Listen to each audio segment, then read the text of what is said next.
¿Ya me escuchó?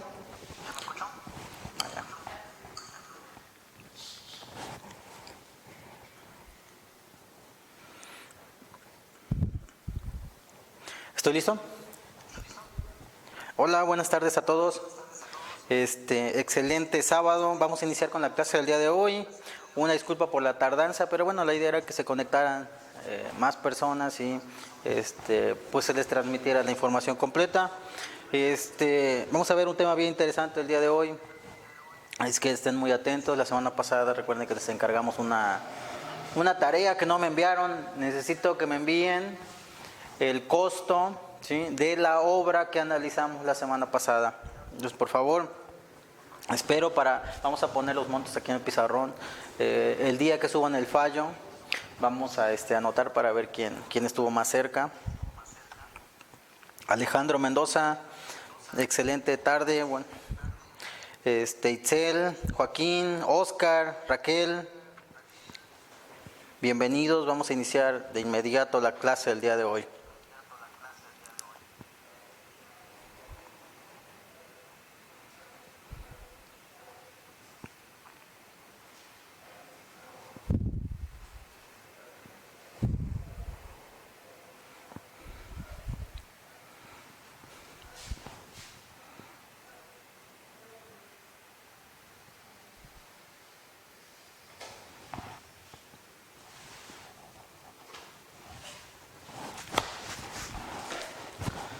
Bueno, la semana pasada terminamos el tema de la licitación de obra pública y cualquier duda que tengan, cualquier comentario, pueden activar el micrófono. Tenemos también en el chat, pueden escribir en caso de que no quieran activar el micrófono, pero con confianza pregúntenme, estoy a sus órdenes.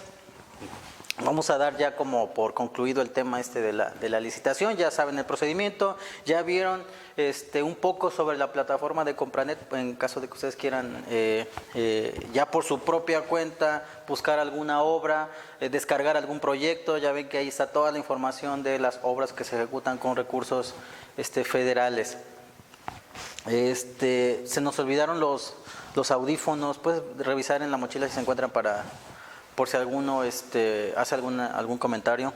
Pero de igual forma está el chat para que ustedes nos hagan llegar sus dudas. Bueno, vamos a iniciar la clase del día de hoy. Una vez que realizamos nuestro concurso y salimos ganadores, se emite un fallo. Ese fallo indica el por qué ganaste y también el por qué las demás empresas perdieron. En qué incumplieron para ser desechadas, vamos, que no fueran solventes. Ya repasamos en diversas ocasiones en las clases anteriores el por qué ocurren ese tipo de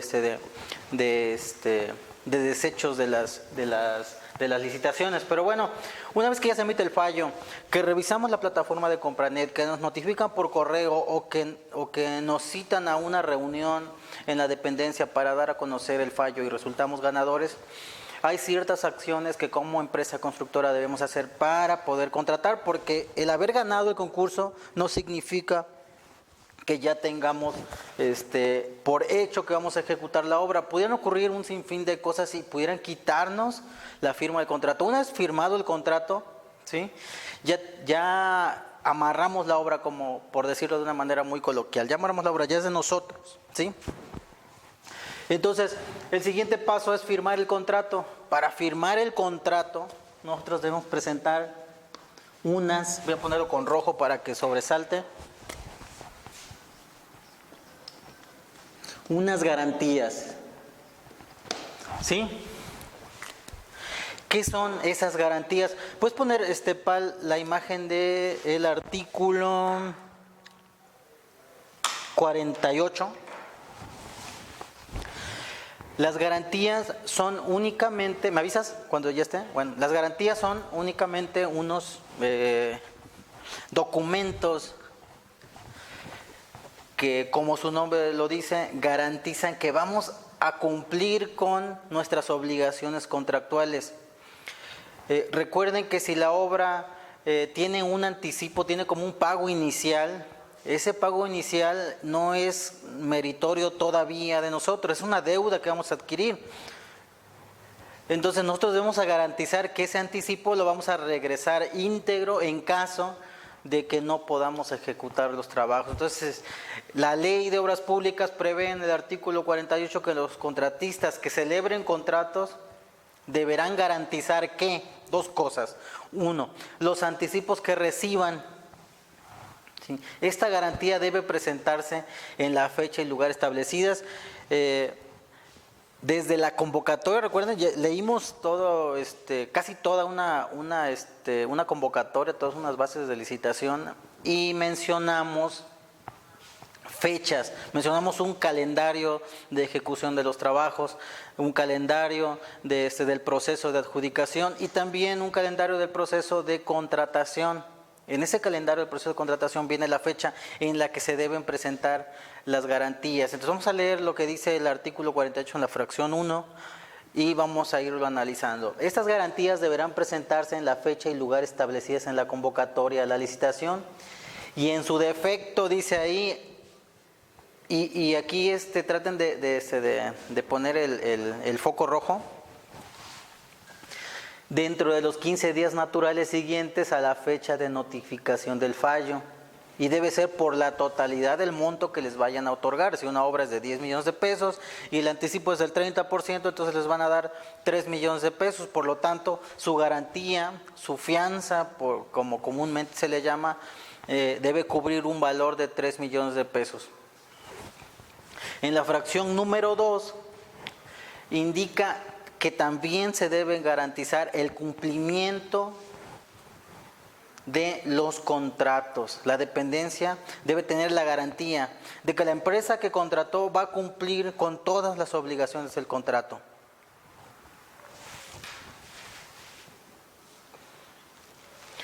Esta garantía debe presentarse en la fecha y lugar establecidas en la convocatoria de la licitación y dice también aquí, hace una como aclaración, o en su defecto, en caso de que en la convocatoria no venga establecida la fecha en que se debe, presentar, también dentro de los 15 días naturales siguientes a la fecha de la notificación. ¿Sí?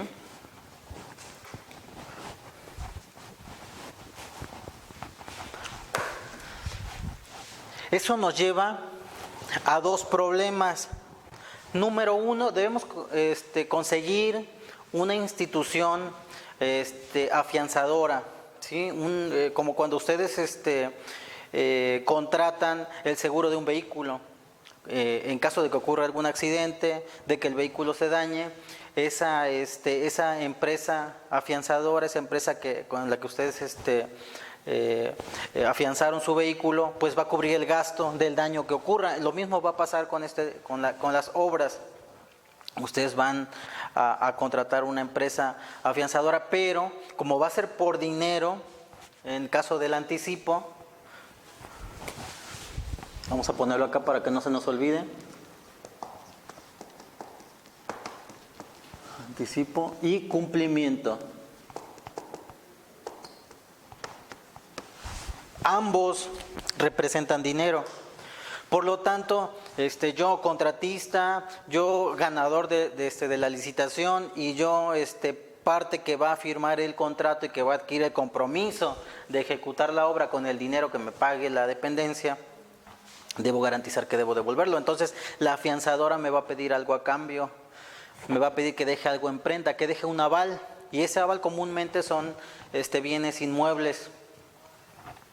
Como ejemplo, yo tengo un terreno que tiene un valor, vamos a ponerle números para irnos dando una idea. El contrato es de 10 millones de pesos. El contrato es de 10 millones de pesos. Entonces el anticipo del 30%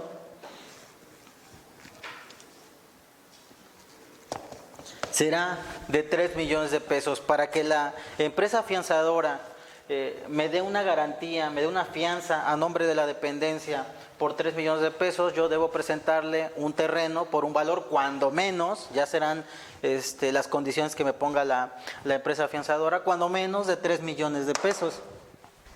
Pues mi terreno debe valer cuando menos 3 millones de pesos. La empresa afianzadora toma mi terreno en prenda y me emite un documento. Ese documento es la garantía, es la fianza. Ese documento lo llevo a la dependencia y la dependencia con esto ya firma, me permite firmar el contrato. Pero también el cumplimiento, ¿sí? Que el cumplimiento generalmente es del 10%.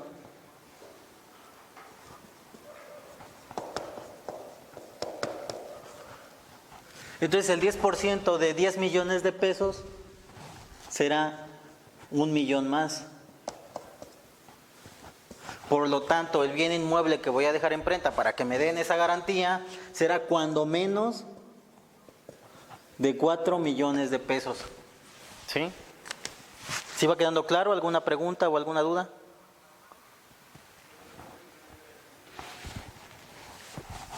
Perfecto.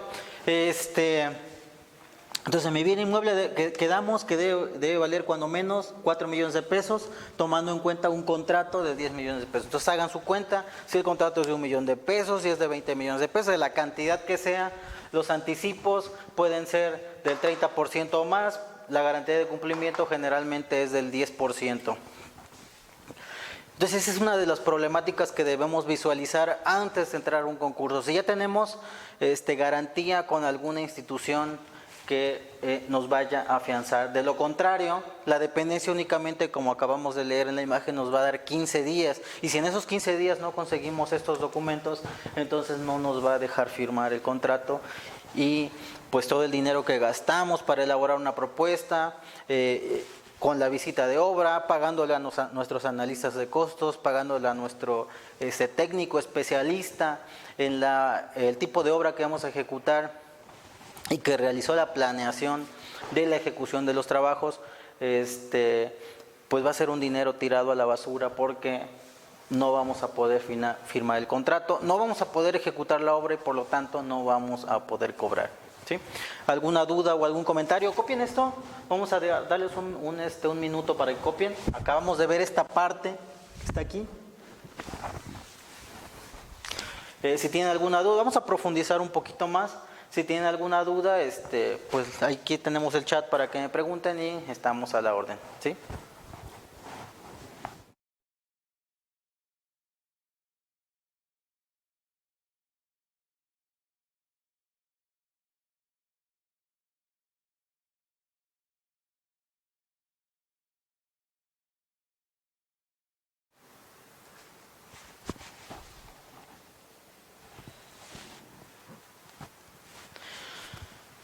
Bueno, si no tienen alguna duda, vamos a continuar. El artículo 89 del reglamento nos habla un poco más sobre los temas de las garantías. Son unos documentos bien importantes, como les comentaba, porque en caso de no presentarlos, en caso de tener algún problema de adeudo, la empresa que nos va a garantizar los trabajos no nos va a expedir el documento. Entonces, vamos a profundizar un poquito más en ellas para que quede más claro, para que cuando menos sepamos dónde buscar y no nos metamos en un problema más adelante. A ver, primero el artículo 89 del reglamento nos dice que para los efectos del artículo 48, que es lo que acabamos de leer en la ley, las dependencias y entidades podrán seleccionar el tipo de garantía que más se ajuste a sus necesidades, porque no solamente se podría presentar ese documento, sino que también existe la posibilidad de que la dependencia abra una cuenta específica y la empresa constructora deposite en especie el dinero. Pero bueno, sería es un tema un poquito más complicado, no es muy común, pero también puede ocurrir. El tipo de garantía que se ajusta a sus necesidades y como dice aquí, que le permita tener la mayor certeza de que las obligaciones estarán debidamente respaldadas, porque recuerden que es dinero, estamos hablando aquí de dinero. No sé si ustedes alguna vez han escuchado historias donde a alguna empresa se le paga un anticipo y de pronto la empresa desaparece y después es muy difícil hacer que se recupere ese dinero que ya se le pagó, y como es dinero del erario público y como es dinero de impuestos, pues tienen un castigo ejemplar ante la ley. Por lo tanto, pues llevan incluso penas de cárcel para el servidor público que realizó el pago. Pero bueno, el artículo 90 nos dice también que las dependencias y entidades podrán deducir el porcentaje de la garantía de cumplimiento cuando el contratista cuente con antecedentes de cumplimiento. Entonces no puede variar la fianza de cumplimiento del 10%, pero si es una empresa que ya ha ido trabajando constantemente, que ha realizado trabajos perfectamente, que no ha tenido problemas con la dependencia en todas las veces que ha contratado obra, pues se gana como la confianza, vamos a llamarlo así, de la dependencia. Entonces esta dependencia en su momento puede omitir, incluso no solamente deducir el monto de la fianza, sino incluso omitirla, decir, a ver, no me presentes ninguna fianza, firma el contrato, sé que eres una empresa solvente, sé que eres una empresa que va a cumplir. Son casos excepcionales, no es muy común, pero también se puede hacer. ¿Podrías ponerme por favor la siguiente imagen?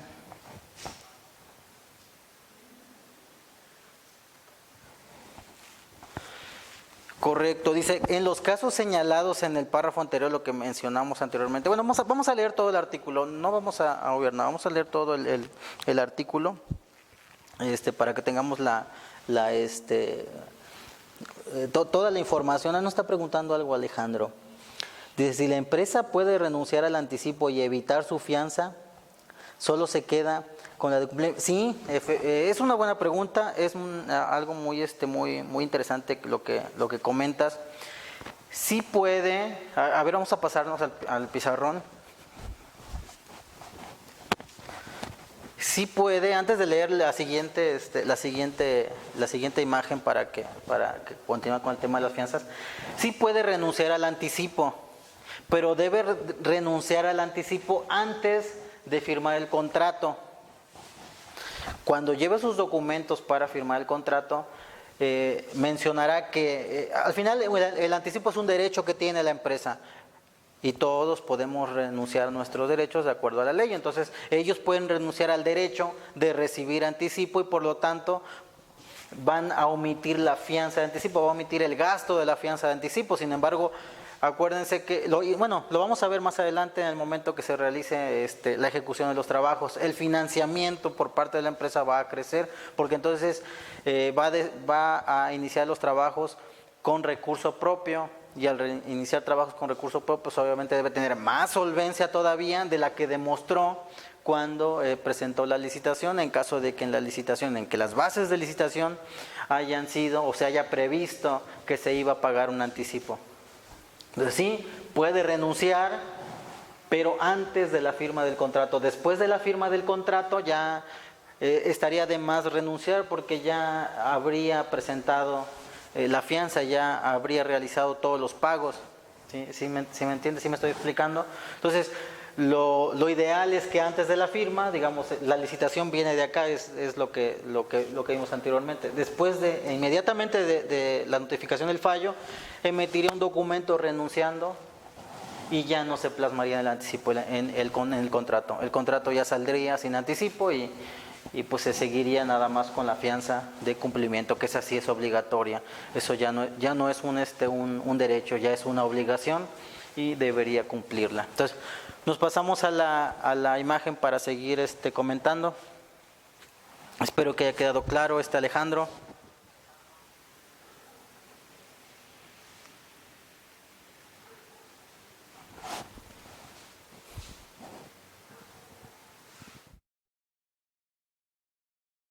Vamos a ver la imagen.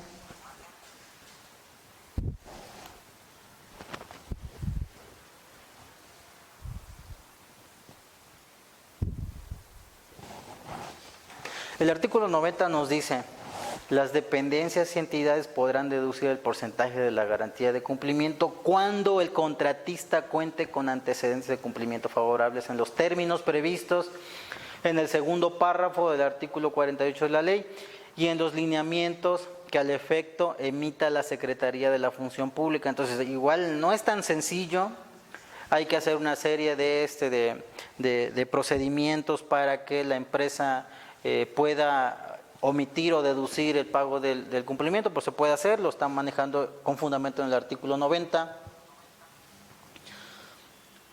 Dice tales como no estar sancionado por la Secretaría de la Función Pública porque pudo haber cumplido con la dependencia, pudo haber realizado las obras en tiempo y forma, de buena calidad, sin aplicación de vicios ocultos o corrección de obra mal ejecutada.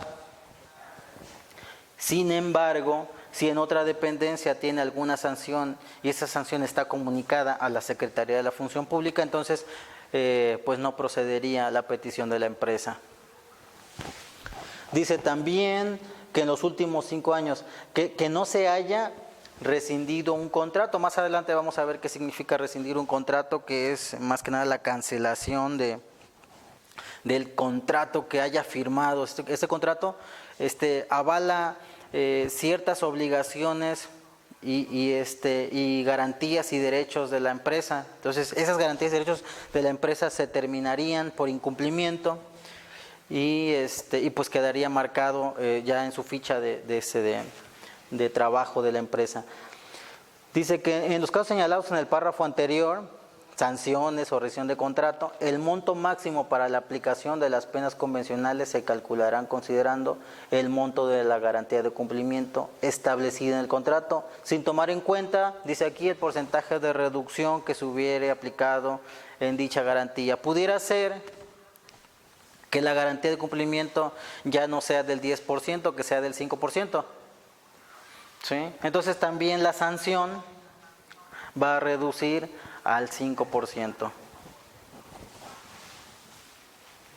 Dice que tratándose de los procedimientos de contratación en los que se exceptúe la presentación de garantía de cumplimiento de contrato en los términos de la ley, en la invitación a cuando menos 3 personas o en la solicitud de cotización, cuando se trata de una adjudicación directa, solamente se piden solicitudes de cotización, se indicará que en las proposiciones o cotizaciones no se deberán incluir los costos de dicho concepto. Acuérdense que cuando ustedes realizan una propuesta económica, dentro de su análisis de indirectos, están presentando el costo también de la elaboración de su propuesta y el costo de las fianzas y seguros que esté previéndose en las bases de licitación para su obra. Entonces, lo que nos comunica el artículo 90 de la ley es que pues ya no será reintegrable en caso de que no firmaran el contrato. Si alguna duda sobre el tema de las fianzas, vamos a pasar a la siguiente parte. Ya únicamente faltaría firmar el contrato para que empiece ya la ejecución de la obra. Todo lo demás pues es un tema de documentos, es un tema de compromisos y de afianzar las obligaciones que se van a plasmar en el contrato. Cuando ya se firma el contrato, entonces ya se adquiere una responsabilidad y ya se pasa a la siguiente etapa. Termina la fase de contratación y del concurso, y ya nos enfocamos directamente a la obra. Todo lo que mencionamos y a lo que nos comprometimos en la licitación, es momento de llevarlo a cabo, ¿sí? Entonces, les doy 2 minutos para copiar, para algunas preguntas y enseguida continuamos.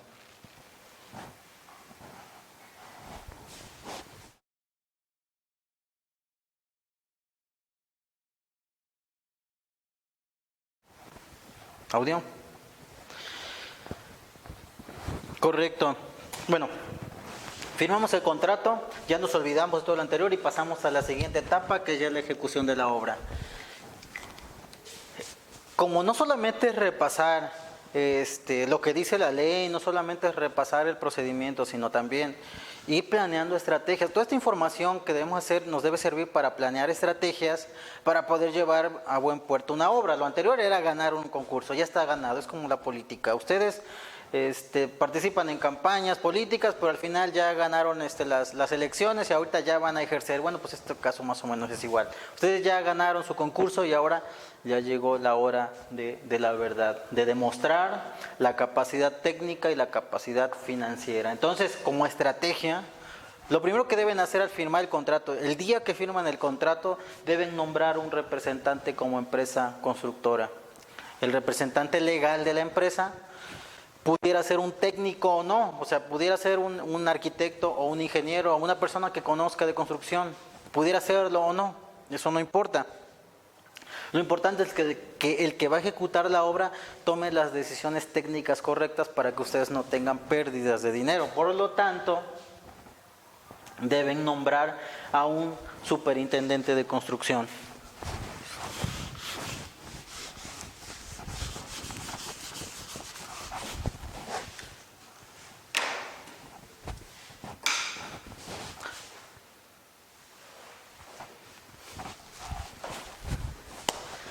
Vamos a la siguiente parte, entonces es superintendente de construcción. Bueno, vamos a dejarlo así. Entonces, de aquí en adelante ya no vamos a hablar sobre sobre el residente como la persona que pone al frente la empresa constructora. El superintendente de construcción es la persona capacitada, especializada en el tipo de trabajo. Si van a ejecutar una obra carretera, bueno, pues debe ser una persona hábil, con la experiencia necesaria, suficiente para poder llevar a cabo la ejecución de los trabajos. Si van a ejecutar una obra hidráulica, bueno, de la misma forma, alguna edificación, trabajos eléctricos, debe ser el especialista, la persona que ustedes escogieron para que les ejecute la obra de buena calidad. Debe conocer las especificaciones, debe conocer la ley, debe conocer los procedimientos, debe estar con un nivel de ejecución de trabajos de acuerdo a la importancia que tenga la obra. Y por su parte la dependencia nombrará también a su representante, el cual se va a llamar residente. El residente de obra contará o no, porque no es obligación, la ley no indica que deba ser obligación tenerlo, pero pudiera tener algún supervisor.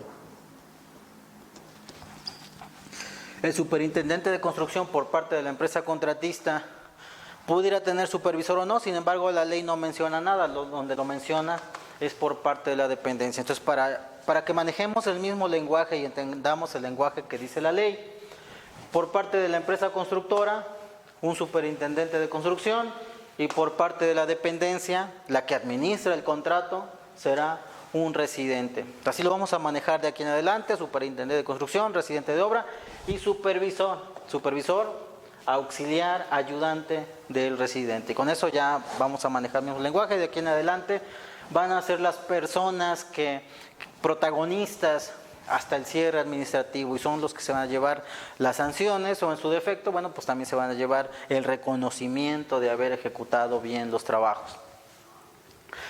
¿Alguna duda o algún comentario? Es que les quiero hacer esta aclaración porque generalmente le conocemos como residente a la persona que se encuentra residiendo en la obra, que se encuentra de tiempo completo en la obra, y es muy común que, o es más bien obligación, que el contratista tenga una persona viviendo completamente en la obra y que el supervisor sea la persona que pone la dependencia, pero eso es un error que hemos venido manejando. La ley lo maneja con esta estructura y es la que debemos respetar, ¿sí? Entonces, firma de contrato y de inmediato la empresa constructora, incluso antes de que la dependencia realice por causas luego de la burocracia en los trámites en las dependencias, se tardan en nombrar al superintendente de construcción. Sin embargo, la empresa contratista, que es la más afectada porque es la que va a perder dinero en caso de que se tome una mala decisión, deberá nombrar a sus superintendentes de forma inmediata, y también en ese documento en el que está nombrando a su superintendente deberá solicitar a la dependencia, como no es digamos algo que esté en la ley, pero sí es una estrategia muy buena que mediante ese oficio solicite a la dependencia el nombramiento del residente, que le diga: oye, ¿con quién me voy a coordinar? ¿Quién va a ser la persona que me va a autorizar o que me va a dirigir para que yo pueda ejecutar los trabajos? Entonces es una buena estrategia que en el mismo documento, en el mismo oficio donde se nombra al representante técnico de la empresa contratista se solicite a la dependencia el nombramiento también del superintendente. ¿Y eso por qué? Porque sigue un tercer paso, ¿sí?, que es aperturar una bitácora. La bitácora de obra, vamos a ver un tema, una clase completa va a ser sobre la bitácora de obra, que es el documento más importante, porque en esta bitácora se van a plasmar todos los compromisos que se hagan, incluso de dinero, ¿sí? Vamos a redactar notas de bitácora, vamos a dar algunos consejos sobre la bitácora, vamos a dedicar una clase completa, y si necesitamos un poco más, porque este es el más importante de todo lo que es la administración de obra pública, yo siempre lo llamo que es el timón de la obra, porque esta es la que va a dirigir el rumbo que va a llevar nuestra obra, ya va a ser hacia un acantilado, ¿sí?, o hacia la meta que tenemos, que es ejecutar obra, realizar un bien a la sociedad y cobrar el monto que tenemos contratado. Entonces, vamos a dejar un poquito más adelante el tema de la bitácora, pero vamos a hablar sobre los representantes. Vamos a pasar la imagen del artículo 53, por favor. Recuerden que hay una ley de obra pública y que hay un reglamento. Entonces, ahorita lo que vamos a ver en estos momentos es la ley.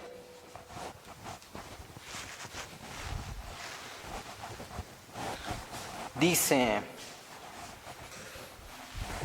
las dependencias y entidades establecerán la residencia de la obra o servicios, recuerden que es obra pública y servicios relacionados con la obra pública, en caso de que sea ¿cómo se llama? Una supervisión, o sea, la contratación de un proyecto, etcétera, deberán nombrarse el representante. Entonces, al amparo del artículo 53 de la ley, generalmente su oficio deberá decir aproximadamente de esta forma: con fundamento en el artículo 53 de la Ley de Obras Públicas y Servicios relacionados con las mismas, derivado del contrato de obra pública número tal, que ampara la ejecución de los trabajos de la obra, y ya van a poner el nombre completo de la obra, se informa que el representante técnico para ejecutar los trabajos del presente contrato será, y ya pondrán el nombre de esta persona, que va a ser su representante técnico, anexándole el currículum y todos sus documentos para que pueda identificarse, y ya se someterá a evaluación de la empresa, de la dependencia, en caso de que hayan cambiado de representante técnico del que pusieron en su propuesta de licitación. Lo evaluará la dependencia para saber si lo acepta o no, o en su defecto ratificar el que pusieron en su licitación. ¿Por qué es esto? Porque con miras de que más adelante el siguiente paso sea aperturar la bitácora, como ya comentamos. Entonces dice aquí que las dependencias y entidades establecerán la residencia de obra o servicio. Dice aquí que con anterioridad al inicio de la misma, ¿sí?, la cual deberá recaer en un servidor público, algún servidor público de la dependencia que se designe, y va a fungir como su representante. Él va a llevar el peso de representar a la dependencia ante la empresa contratista. Entonces, la empresa contratista no es necesario que se dirija con el titular de la dependencia, se tendrá que dirigir con el representante que nombró esta misma dependencia para poder llevar los trabajos. Dice aquí, incluyendo la aprobación de las estimaciones. Más adelante vamos a ver qué significa esto de las estimaciones, que es ya en la etapa de cobrar los trabajos que ya tenemos ejecutados. La residencia de obra dice aquí que deberá estar ubicada en el sitio de la ejecución de los trabajos. Cuando la supervisión, dice sea realizada por contrato, porque como comentamos, el residente de obra es auxiliar, el supervisor es auxiliar del residente. Entonces, el supervisor puede ser también un servidor público, un trabajador de la dependencia, o en su defecto, como bien la ley lo permite, se podrá contratar algún servicio. Se contratará entonces un servicio de supervisión, y eso es lo que se está refiriendo el artículo 53, cuando la supervisión sea realizada por contrato, cuando se contrate ese servicio, la aprobación de las estimaciones para efectos de pago deberá ser autorizada por la residencia, o sea, por el residente de obra, no por la supervisión. La supervisión únicamente verificará, pero el que autoriza los pagos deberá ser la residencia de obra de la dependencia. Los contratos de supervisión con terceros deberán ajustarse a los lineamientos que para tal efecto determine la Secretaría de la Función Pública. O sea, ¿cómo se va a contratar la supervisión? Bueno, ya es un tema aparte. También es de celebración de un contrato, habrá algunos requisitos que la Secretaría de la Función Pública solicite para poder llevar a cabo ese procedimiento. Dice también que por su parte, de manera previa al inicio de los trabajos, los contratistas designarán a un superintendente de construcción. Entonces, estamos nada más reafirmando en la ley, al amparo de la ley, lo que acabamos de ver en el pizarrón. Dice, o de servicio, pues si en el caso de que sea un proyecto, sea una supervisión, también el contratista deberá nombrar algún superintendente. Dice, facultado para oír y recibir toda clase de notificaciones relacionadas con los trabajos, aún las de carácter personal, ¿sí? Porque es el representante de la empresa constructora, así como tomar las decisiones que requieran en todo lo relativo al cumplimiento del contrato. Entonces no se vale que ustedes nombren a algún representante y que este representante esté dependiendo de una autorización. Esta persona que nombren deberá tener la facultad plena de tomar las decisiones, las que sea. Por eso es bien importante que cuando tengan un contrato de obra, analicen bien quién será su superintendente de construcción, porque el simple hecho de no tener la facultad de tomar decisiones que afecten a la obra de buena manera, pudiera llevarlos a que pierdan mucho dinero.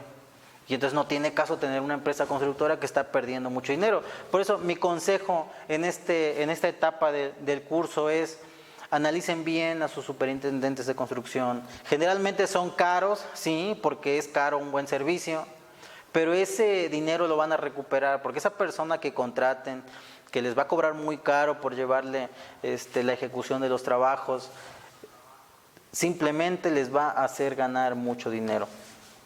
Les voy a dar un momentito para que tomen nota de este artículo y que será un minuto, minuto y medio, y continuamos en un momento.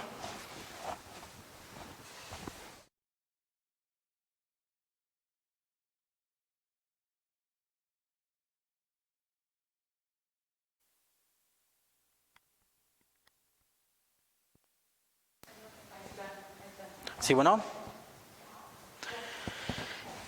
El comentario de Alejandro, fíjate que es muy acertado, es muy atinado. Dice, luego por ganar los concursos piden prestados buenos currículum. Es una actividad muy común que luego las empresas constructoras hacen, pero al final el consejo que les di hace rato, traten de dar un servicio de buena calidad, porque ese servicio de buena calidad les va a repercutir en ganancias en su obra. Sí, es verdad, durante el tiempo que he sido residente de obra, al momento de realizar los recorridos, es muy difícil encontrar al superintendente. ¿Por qué? Porque el superintendente solamente está en el papel, no existe.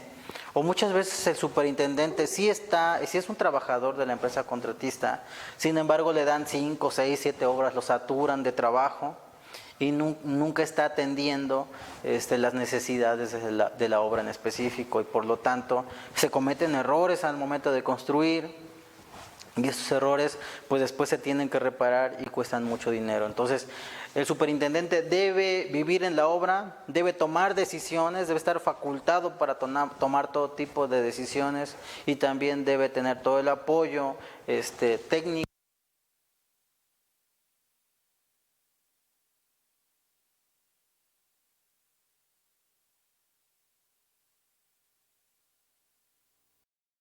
¿La de representante?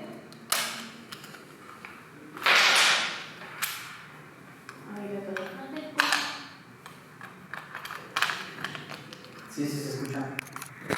Es que se escucha de...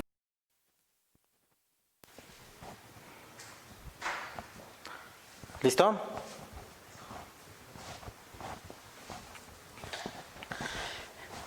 Este artículo 112 es del reglamento, entonces para que vayan tomando nota de todos los artículos, de dónde viene, etcétera. Recuerden lo que les dije en un principio, la ley nos dice qué debemos hacer y qué no, el reglamento nos dice cómo. Entonces en esta parte tiene una sección completa, el reglamento nos habla sobre los representantes de los trabajos. Dice que el artículo 112 del reglamento, el titular del área responsable de la ejecución de los trabajos designará al servidor público que fungirá como residente. Es lo mismo que dice la ley, nada más que aquí es un poco más extenso y nos dice cómo, debiendo tomar en cuenta, ojo aquí, porque no es nada más nombrar a alguna persona por nombrarla. Como residente, claro, ahorita vamos a dejar de lado un poquito al superintendente, vamos a dejar de lado un poco al representante de la empresa constructora y vamos a enfocarnos más al representante de la dependencia, porque bueno, una cosa es que la empresa constructora nombre a un superintendente de construcción que no tenga la capacidad, y otra que ni siquiera el representante de la dependencia tenga la capacidad para poder llevar la residencia de los trabajos. Pero bueno, vamos a leer el artículo completo y vamos comentando las conclusiones a las que llegamos. El titular de la responsable de la ejecución de los trabajos designará al servidor público que fungirá como residente. Dice que debiendo tomar en cuenta los conocimientos, obviamente del tipo de trabajo al que se le encomendó, habilidades y capacidad para llevar a cabo la supervisión, vigilancia, control y revisión de los trabajos. Dice también aquí el grado académico, la experiencia en administración y construcción de obras y realización de servicios, el desarrollo profesional y el conocimiento en obras similares y servicios similares a aquellos de que se hará cargo. Dice también que la designación del residente deberá constar por escrito. Entonces, vamos a hablar en pequeño, después nos vamos a un poco más grande, vamos a hablar de un ayuntamiento, que es una dependencia en el argot o en el rango de del servicio público, pues es la dependencia más pequeña. Generalmente es el director de obras públicas el que se encarga de administrar los contratos y en algunas ocasiones con ayuntamientos con estructura un poco más pequeña, pues también es el autonombrado como superintendente, residente de obra. Entonces, ¿quién lo va a nombrar? ¿Quién le va a dar el cargo? Vamos, porque ya leímos que es un servidor público, ¿no? Bueno, pues el director de obras públicas es un servidor público, entonces lo va a nombrar quien firme el contrato por parte de la dependencia. En este caso, en el caso de un ayuntamiento, será el alcalde quien firma el contrato y el director de obras públicas será quien administre o quien lleve el cargo de residente de obra. Entonces, la designación deberá constar por escrito con fundamento en el artículo 112 y en el artículo 54 de la ley que acabamos de leer.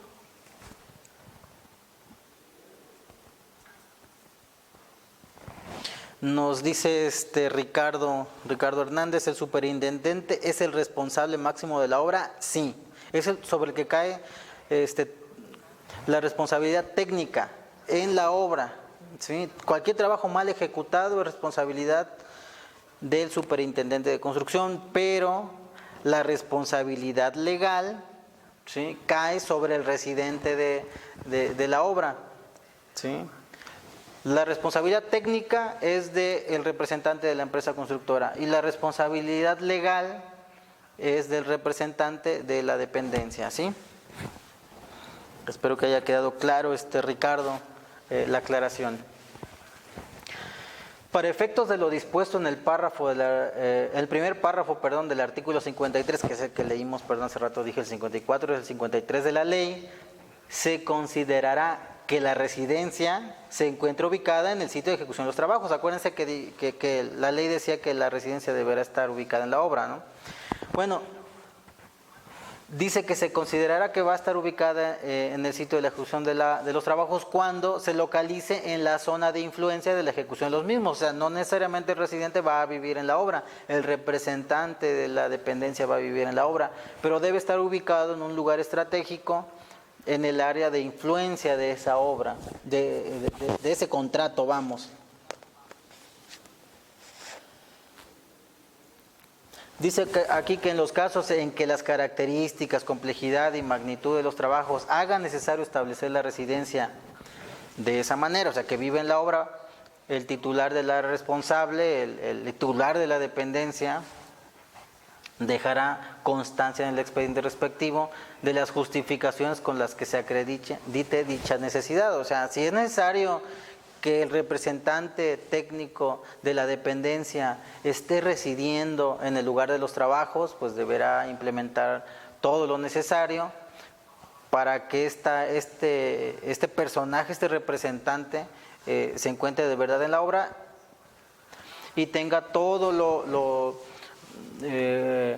servicios, todo lo necesario para poder llevar a cabo su trabajo. Las dependencias y entidades que contraten de manera ocasional obras, eso puede ser, porque hay algunas dependencias que no contratan obras, solamente gestionan recursos. En el caso de algún ayuntamiento que ejecute poca obra, pero que gestione obra con el gobierno del estado o con el gobierno federal, y que el gobierno federal ejecute la obra y ellos administren el contrato.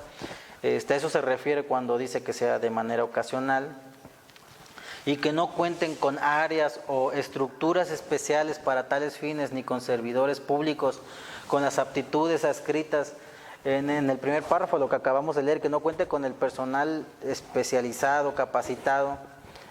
Deberá prever durante la etapa de planeación, desde que está elaborando el proyecto de la obra o del servicio que se trate, dice aquí, las acciones necesarias para obtener el apoyo de otra dependencia para poder tener al personal que pueda ejecutar esos trabajos. Entonces, vamos a recapitular o a explicar un poco sobre estos personajes que son, pues, los más importantes en la ejecución de los trabajos. No es como que podemos poner a cualquier persona. Bueno, ya nos quedó claro quién es el superintendente de construcción, y de aquí en adelante lo vamos a llamar así. Será una persona designada por la contratista. La contratista lo tendrá en la obra constantemente, porque es el responsable de que los trabajos se ejecuten con calidad, se ejecuten en tiempo, y aparte esta persona deberá tener el conocimiento necesario para la obra, la que se contrató, y deberá tener el respaldo de la empresa, porque si ustedes contratan un superintendente pero no le dan el respaldo para que pueda ejecutar los trabajos, entonces van a tener pérdidas de recursos. Durante mi vida laboral he trabajado en ambas partes. He trabajado como servidor público, como lo hago actualmente, pero también he trabajado por parte de la iniciativa privada como contratista y también como superintendente de construcción. Sí es verdad que cuando eres un empresario tienes que medir tu recurso, o sea, el recurso no lo puedes nada más, como se dice comúnmente, despilfarrar. Ese recurso deberás administrarlo de tal manera que te rinda una utilidad. Entonces, debes manejarlo de una forma óptima. Entonces, no nada más es dar dinero por dar. Entonces, esta persona que nombres como superintendente de construcción deberá presentarte reportes previendo todas y cada una de las dificultades que se pudiera encontrar, para que en el momento en que se presente la dificultad él ya lo tenga solucionado y tenga el apoyo desde antes. Y no puede ser que en el momento en que se presente el problema apenas estén empezando a tomar acciones. Pueden ser temas cualquiera, incluso la ley maneja casos fortuitos o de fuerza mayor, alguna situación natural, por ejemplo un sismo, pues no se puede predecir, pudiera ocurrir o no pudiera ocurrir, y si reservo dinero para prevenir en caso de que se presentara un sismo, bueno, pues ese dinero nada más va a estar de más, no tiene caso. Entonces eso lo descartamos. Nos referimos al momento que estamos hablando de esto es sobre la ejecución, sobre cuándo me llegará el material para poder iniciar los trabajos de alguna actividad. Entonces el residente de obra deberá implementar bodegas, por ejemplo, y no puede ser que en el momento en que llegue el material, pues apenas esté planeando construir alguna bodega para poder almacenarlo. Si es necesario tener una oficina en la obra, deberá hacerlo previo al inicio de los trabajos y no en el momento, porque entonces va a descuidar la obra por estar cuidando temas que debió prever con anterioridad. Pero bueno, Ese es el chiste de de ver al superintendente de construcción del lado del empresario, pero ahora vamos a ponernos en el lugar del superintendente de construcción. También ha tocado casos en donde el superintendente de construcción planea, pero el empresario únicamente le da prioridad a ciertos conceptos. Por lo tanto, le genera el problema al superintendente de construcción. Entonces, ese superintendente de construcción no va a ejecutar la obra como se está solicitando en el contrato, como se está solicitando en el proyecto.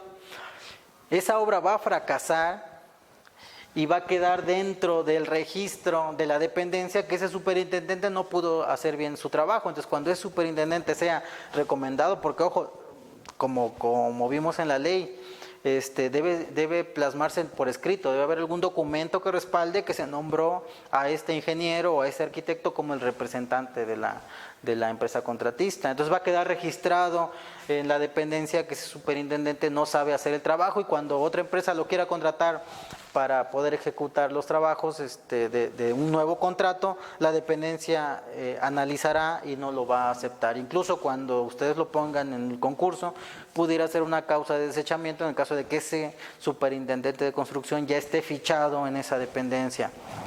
Pues tengan mucho cuidado, una obra es algo muy serio, para la dependencia pues es una forma de que ese recurso vaya de forma eficiente y se aplique para un beneficio a la sociedad y por parte de la contratista. Bueno, aparte de que va a ser parte de su currículum, pues también pues le va a generar una remuneración económica porque va a tener una utilidad. Entonces tengan mucho cuidado. La recomendación antes de pasar al siguiente tema, que van a ser las responsabilidades, bueno, elijan un superintendente de construcción con todas las capacidades técnicas para que los pueda ayudar a llevar la obra a buen puerto. Y por parte del superintendente de construcción, bueno, pues que sea una persona capacitada, que conozca la ley, al final es el que va a llevar el timón de la obra por medio de la bitácora, y pues al final será un servidor público designado, ¿sí? Entonces, vamos a pasar a la siguiente etapa, que es las responsabilidades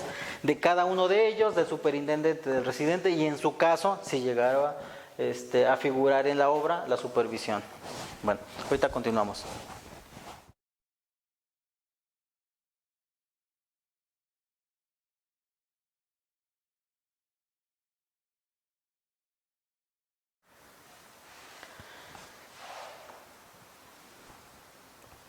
Vamos a continuar con el artículo 113 del reglamento. Acuérdense, la ley dice que debemos nombrarlos, el reglamento nos va a decir cómo van a actuar. Entonces el artículo 113 nos dice qué funciones va a tener, en este caso, el residente de obra.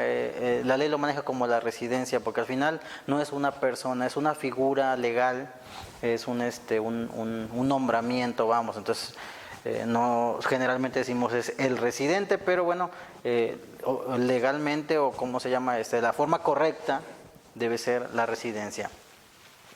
Entonces, punto número 1, dentro de sus funciones está revisar, supervisar, vigilar, controlar y revisar la ejecución de los trabajos. Entonces, el residente de obra pues no va a ejecutar la obra en sí. Él no va a tomar decisiones con el personal o con la maquinaria, no va a poder darles instrucciones. Él solamente llegará a vigilar que se esté cumpliendo con todo lo pactado en el contrato, que el proyecto se haga de una forma adecuada. Por lo tanto, pues una de sus funciones será eso, supervisar. También, como punto número 2, dice que deberá tomar decisiones técnicas correspondientes y necesarias para la correcta ejecución de los trabajos.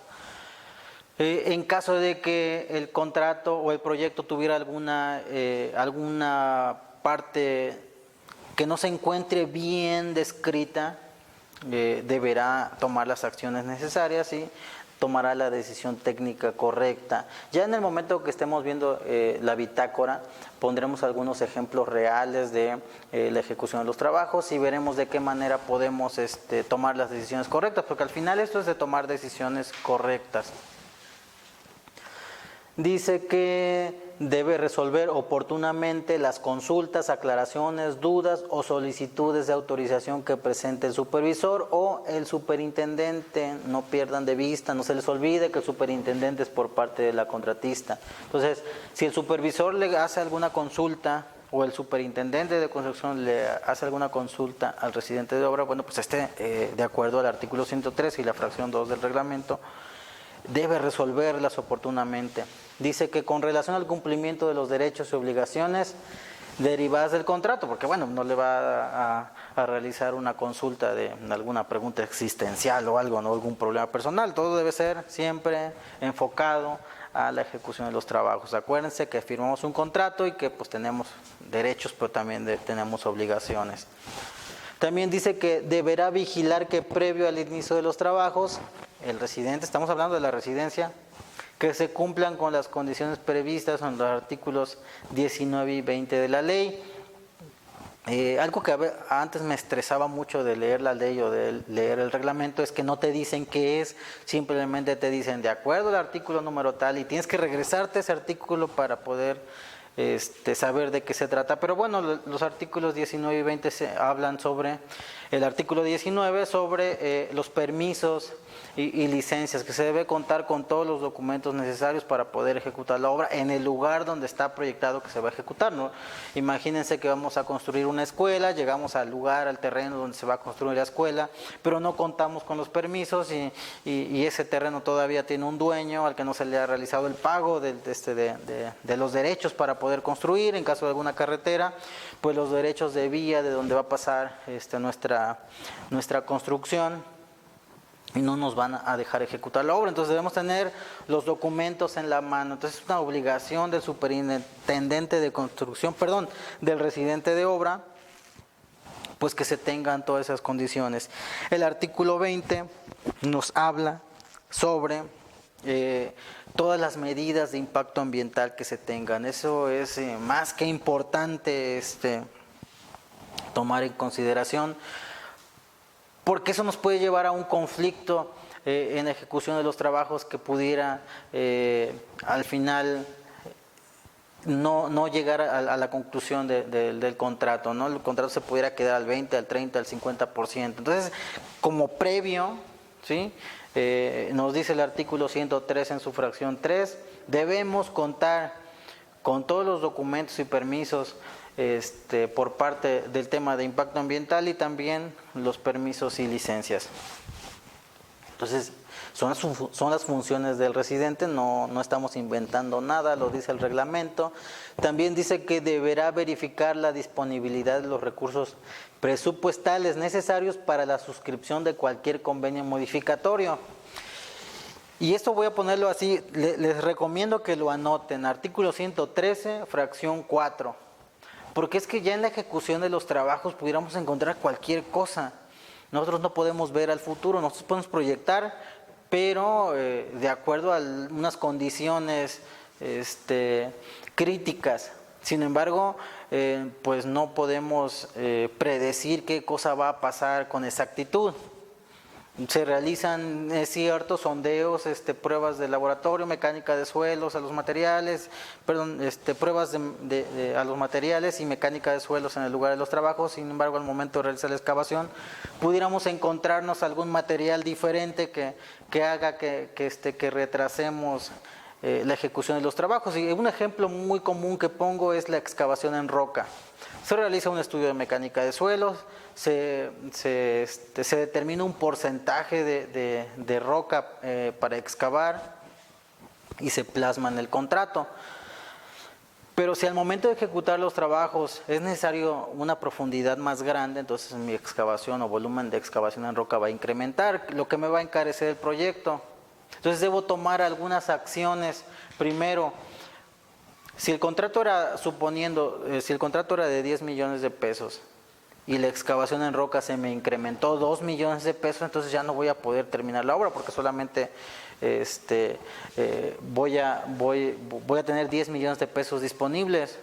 Entonces el costo de la obra se me va a encarecer, pero si no tengo el recurso para incrementar ese monto, entonces la obra se va a quedar a un 80, a un 90%, no sé, no depende de qué tanto impacte esa reducción presupuestal. Entonces, deberá el residente, es obligación del residente verificar que se cuente con la disponibilidad presupuestal al momento de tomar una decisión, ¿sí?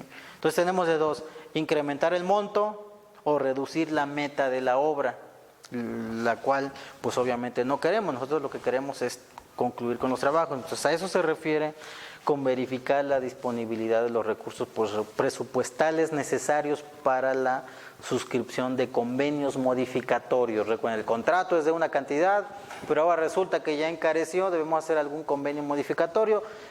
También vamos a repasar un poco sobre las modificaciones a los contratos, en qué parte de la ley se encuentra ese tipo de modificaciones. También es una de las funciones de la residencia dar apertura a la bitácora. En términos generales, el residente de obra es el que le da valor a la bitácora de obra. Si la bitácora de obra no está aperturada, entonces cualquier documento. Actualmente se ocupa la bitácora electrónica, que ya no es un cuaderno, que ya no es físico, sino ya es una plataforma que se tiene acceso de forma remota. Entonces ya no es un cuaderno como antes era. Sin embargo, se debe aperturar y quien tiene la obligación de hacerlo es el residente. Si no está aperturada, pues entonces cualquier nota que se ponga no tiene validez y por lo tanto pues no se puede tomar como algo oficial. También deberá vigilar y controlar el desarrollo de los trabajos en sus aspectos de calidad, costo, tiempo y apego a los programas de ejecución. Dentro del curso, me parece que ya es la última clase, pues vamos a ver el tema de las sanciones, vamos a ver el tema de la aplicación de penas convencionales, de retenciones de obra y el uso que se le da también a las fianzas en caso de incumplimientos. Pues es una de las obligaciones, de acuerdo al artículo 113 de la ley, que deberá prever el residente. Llevar el control del programa de obra, hacer que la empresa cumpla con lo que se comprometió al momento de presentar su propuesta. Vamos a poner la otra diapositiva, la que continúa después de esta fracción.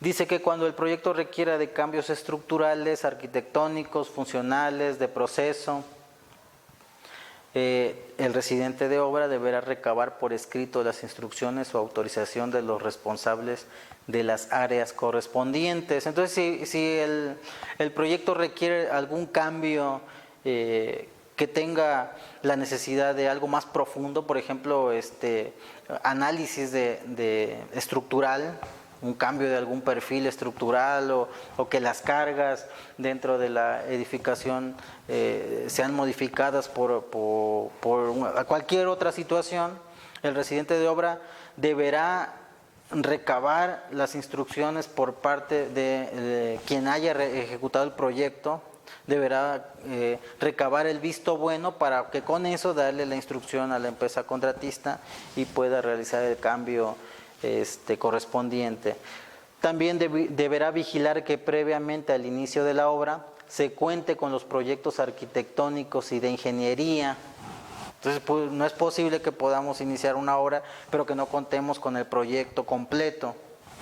Entonces, deberá vigilar que se tenga todo a la mano, que se tengan todos los documentos, que tenga todo el soporte para poder ejecutar la obra de manera correcta. Dice aquí incluso el catálogo de conceptos con los análisis de precios unitarios, alcance de las actividades o de obra y servicio, programas de ejecución y suministros utilizados. Entonces debe tener su expediente completo para poder tomar las decisiones correctas. También deberá revisar, controlar y comprobar que los materiales, la mano de obra, la maquinaria y equipo sean de la calidad y características pactadas en el contrato.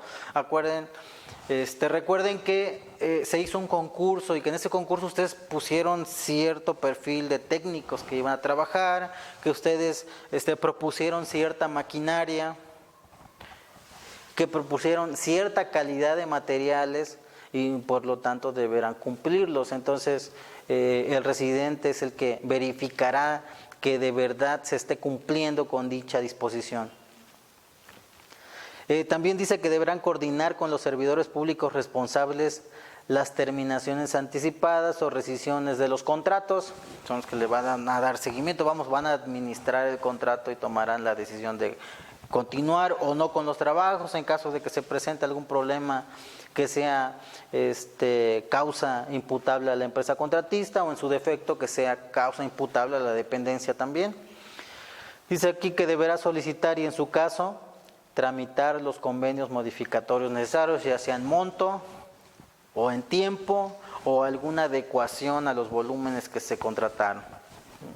Entonces estas son las obligaciones que deberá tener el residente. No sé si haya otra imagen con más con otro artículo, pero en general esas son las obligaciones que tiene el superintendente de construcción, perdón, el residente de obra. Mira, continúa. Dice que bueno, eso ya es parte de la administración, de la organización de la propia dependencia, ¿no? Deberá rendir informes con alguna periodicidad, o sea, a lo mejor cada semana, cada mes, de acuerdo como se lo solicite la dependencia. Dice que deberá autorizar y firmar el finiquito, nadie más. ¿Sí? Más adelante vamos a ver qué cosa es el finiquito, ya muchos de ustedes tendrán alguna idea de lo que es en cuanto a la ejecución de los trabajos. Sin embargo, quien lo autoriza y firma debe ser el residente de obra. Deberá verificar que los trabajos se concluyan de forma correcta y también dice aquí, vigilar que el área requiriente reciba oportunamente el inmueble en condiciones de operación, porque recuerden que las obras pues se hacen para que den servicio a algún sector de la comunidad. En este caso, quien vaya a darle mantenimiento, a esa persona se le debe entregar. Me refiero a persona, a algún ente, por ejemplo, un municipio. Si un municipio solicita a un gobierno estatal o un gobierno federal la construcción de un parque, por decir alguna obra, alguna clínica, alguna escuela, bueno, pues esa obra se le va a entregar a quien le va a dar uso, generalmente son los ayuntamientos, se le entrega al ayuntamiento, el ayuntamiento se encargará de operarlo, de darle mantenimiento. Otro ejemplo sería la construcción de una línea de conducción de agua potable, un sistema de abastecimiento de agua potable. Al momento de concluirla se le entrega al sistema operador, que sería el municipio o algún organismo que lo va a operar. Y deberá realizarlo, como dice el reglamento, pues el residente. Y por último dice, aparte de todo esto que acabamos de ver, las demás funciones que las disposiciones jurídicas le confieran, así como aquellas que le comiende la dependencia o entidad. Entonces, aparte de todo esto que viene aquí, que ya es obligatorio porque el reglamento lo dice, también da facultad del reglamento para que la dependencia le instruya por escrito realizar alguna otra actividad. Por ejemplo, hacer recorridos después de la conclusión de los trabajos con una forma periódica, mientras esté vigente la fianza, y detectar algún error o algún vicio oculto que se incurre en la obra. Es muy común en las carreteras. Construyes una carretera, se finaliza el contrato, se verifica y la obra se encuentra bien, se encuentra terminada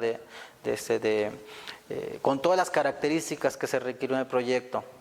Se le paga a la empresa, se cierra el contrato, pero en el término de 3, 4 o 5 meses empiezan a detectarse defectos, algunos baches, señalamiento que se cae, líneas que se despintan.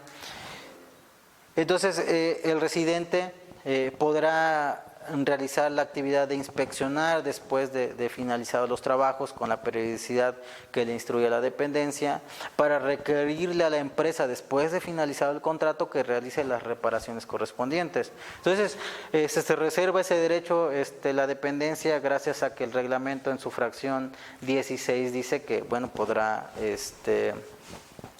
darle aquellas que le encomiende, dice la dependencia. Entonces vamos a descansar unos 2 o 3 minutos. Si tienen alguna duda o algún comentario o quieren que repasemos algo más sobre el residente, pues estoy a la orden.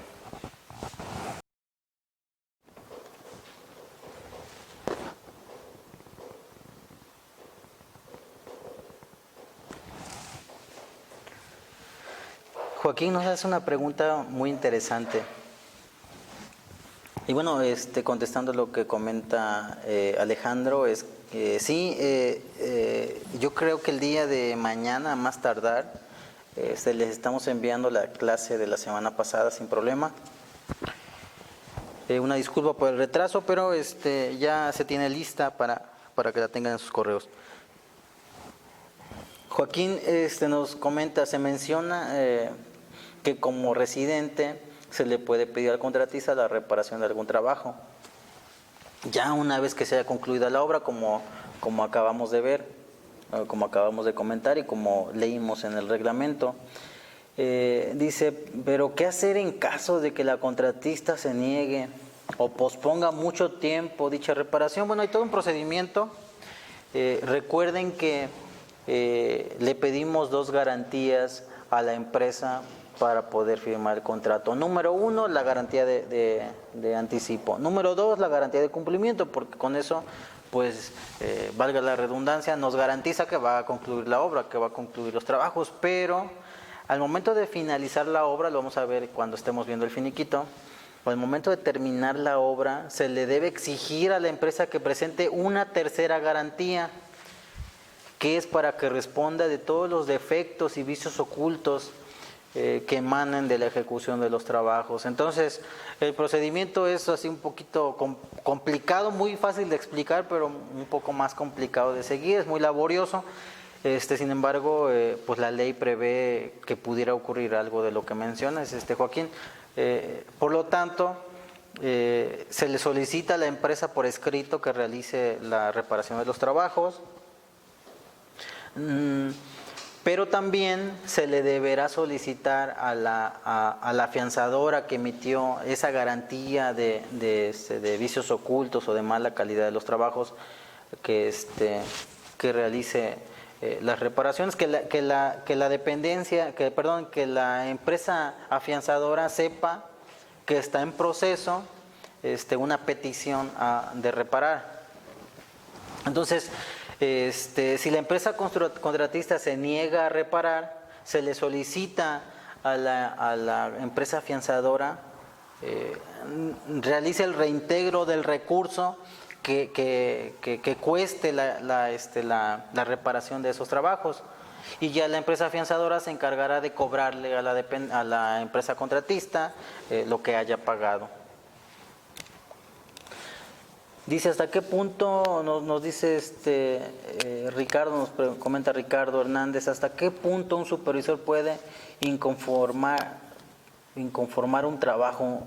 Porque un supervisor puede inconformar según su juicio, pero el trabajo puede estar cumpliendo con normativo o contrato. A ver si me quedó clara tu pregunta. ¿Hasta qué punto un supervisor puede inconformar un trabajo? De hecho, el supervisor solamente debe informar sobre lo que está ocurriendo en la obra.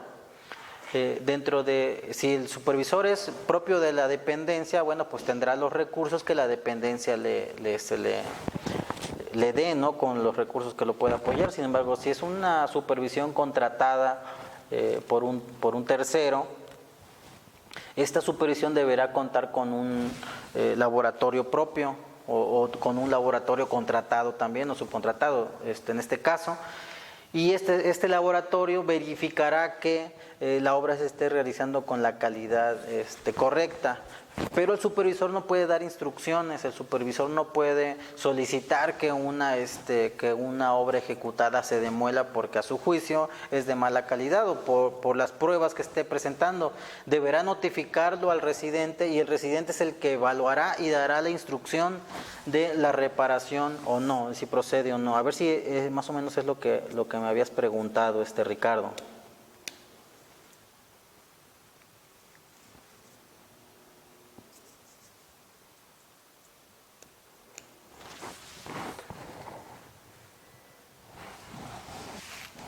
Pues ya.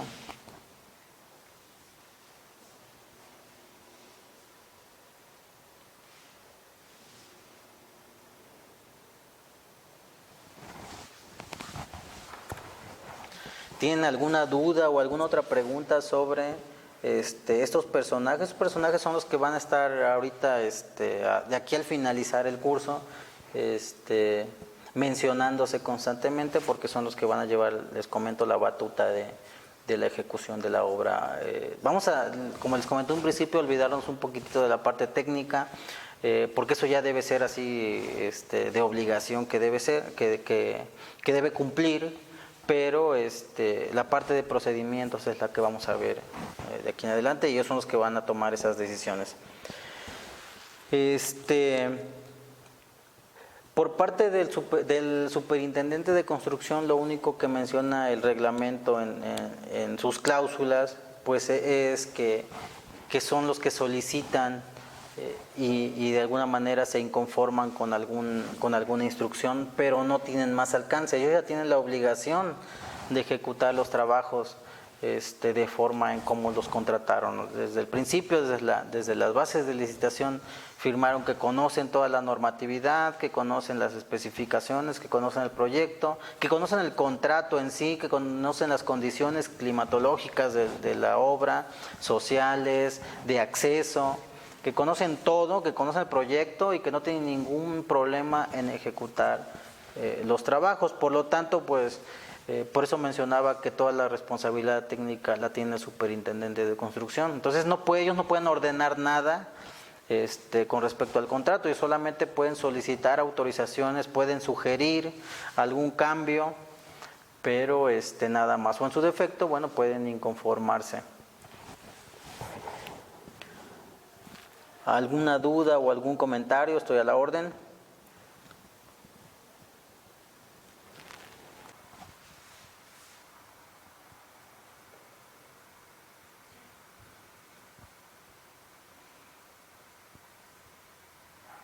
¿Sale?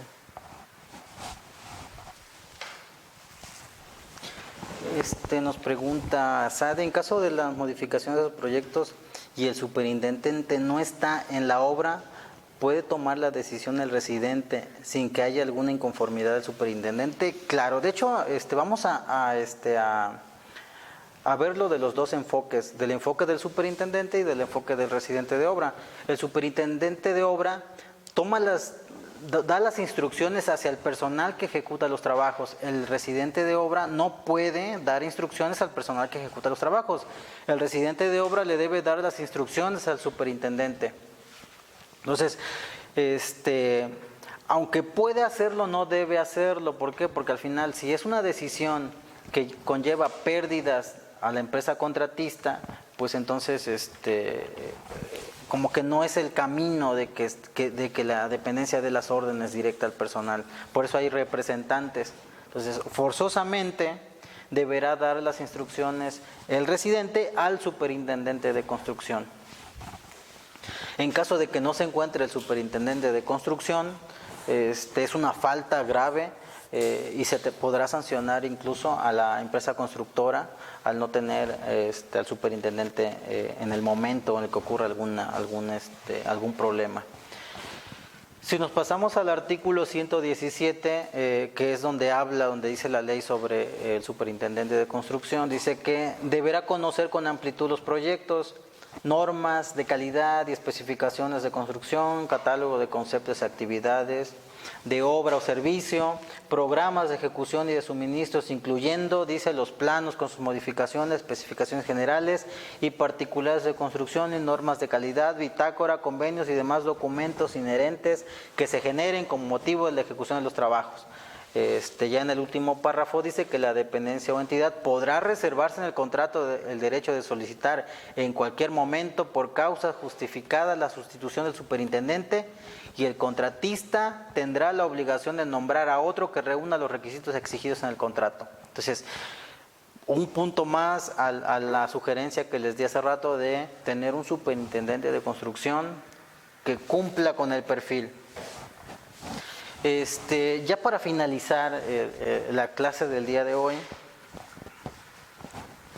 y haciendo hincapié a la información que vimos referente a los servidores que van a representar por parte de la constructora al contratista y por parte de la dependencia que va a representarla, sí es muy importante que hagan una pausa al momento de tomar esa decisión. Digamos, la clase de hoy no solamente va a las responsabilidades que tiene el residente, porque son bastantes, ya vimos toda la lista de responsabilidades que tiene, que debe seguir el residente de obra, y que el contratista, pues la ley, el reglamento únicamente le reserva un párrafo, pero con ese párrafo lo dice todo, lo acabamos de leer ahorita.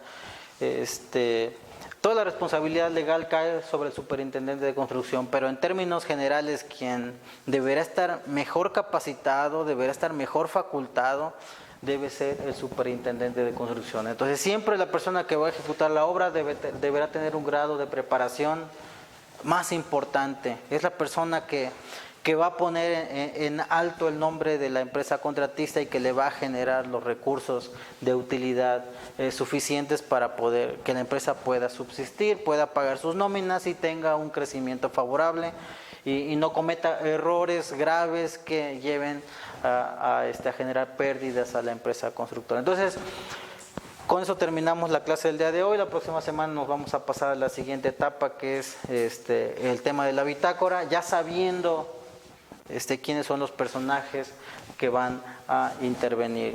La siguiente clase será de bitácora, la posterior a esa será la ejecución de la obra, donde veremos el tema de las estimaciones, cómo realizar los cobros de la obra que ejecutemos en tiempo, cómo respaldar con la bitácora la obra que ejecutemos, cómo cobrar, ¿sí? Entonces, si tienen alguna duda o algún comentario, estoy a la orden. Vamos a dejar abierto el chat todavía un momento.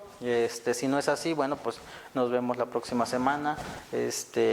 Vénganse preparados con su libreta, su lápiz, porque vamos a redactar algunas notas de bitácora. Primero vamos a ver qué es y después vamos a redactar. Y les sugiero que si alguno de ustedes ya tiene alguna experiencia en ejecución de obras, si han estado en obra por parte de dependencia o por parte de una empresa, bueno, que traigan algún caso en particular y con gusto vemos la forma de mencionar soluciones o posibles soluciones al seguimiento administrativo. Nos vemos la próxima semana, estoy atento ahí en el chat y que tengan un excelente sábado y un excelente domingo. Nos vemos.